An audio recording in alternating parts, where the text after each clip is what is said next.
Hei der alle sammen. I denne episoden så tenkte jeg at vi kunne snakke litt om sopp. For nå er vi i skogen, som dere kan se. Og nå skal jeg vise dere hva jeg har funnet. Så hvis dere ser ned her, så har vi funnet en liten sopp. Og her har vi litt flere sopper, skal vi se. Her har vi også en sopp. Så september, som det er når jeg filmer denne her videoen, september er en typisk soppmåned. Så i september så ser man at det kommer flere og flere sopper. Så det er det er en tid da mange sopper kommer opp fra jorda. Og sopp er ganske interessante organismer. Det kan være veldig mye forskjellige ting. For eksempel så kan man få sopp inne i huset, og det er et stort problem. Og så har man disse her soppene som kommer opp av jorda, som jeg viste dere, som er kanskje det vi tenker på mest når vi tenker på sopp. Sopp kan være veldig farlig å spise. Det kan være dødelig hvis man spiser feil sopp. For eksempel finnes det noe som heter hvit fluesopp. Så hvit fluesopp er en av de farligste soppene man kan finne i Norge. Den er dødelig i veldig, veldig små doser. Men sopp kan også være veldig godt. Og det er mange i Norge som liker å gå ut i skogen, som vi er nå, på høsten, for eksempel i august, september, oktober, gå rundt og rett og slett lete etter sopp. Så da går man rundt i skogen og ser om man finner noen deilig sopp. Men da må man kunne mye om sopp, eller man må kunne nok til å skille mellom de man kan spise og de man ikke kan spise. Så der borte ser jeg en sopp, tror jeg. Skal vi se.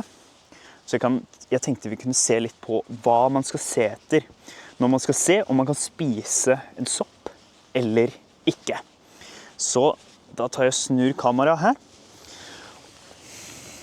For her har vi en sopp. Så det man må se etter, det er det som er oppå soppen her. Sopptaket eller sopphodet.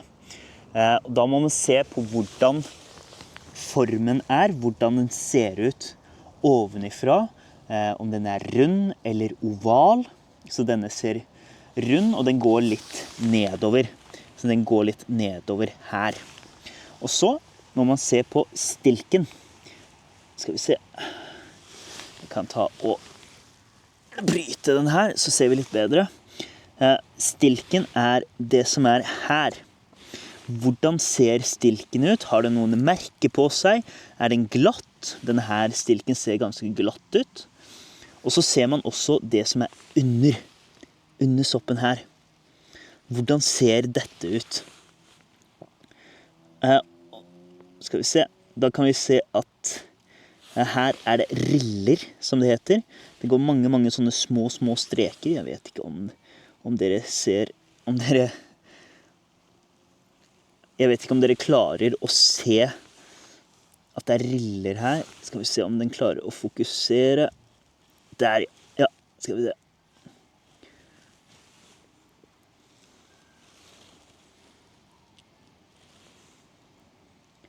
Der har vi det. Så her ser dere at det er veldig sånne små streker under. Og så ser vi også hvordan formen er. Og her ser vi at det går oppover, ned og opp sånn. Og så kan vi se hvordan soppen er festet her. Så det er altså mange ting. Ja, nå må jeg fokusere her. Det er mange ting å tenke på når man skal plukke sopp. Og jeg tror ikke jeg ville spist. Jeg vil ikke spist. Skal vi se. Jeg vil ikke spist soppen der borte. Men det kanskje fordi jeg ikke kan nok om sopp. Greit, det var en bitteliten video om sopp. Så kos dere, vær forsiktige, veldig viktig å være forsiktig. Sjekk at dere har rett sopp. Sjekk alle soppene veldig, veldig godt. Og også tilbered soppen godt. Altså stek den, eller kok den, eller tilbered den godt. For selv om det en sopp man kanskje kan spise, så kan de også faktisk være farlig hvis man ikke steker den, eller koker den godt nok.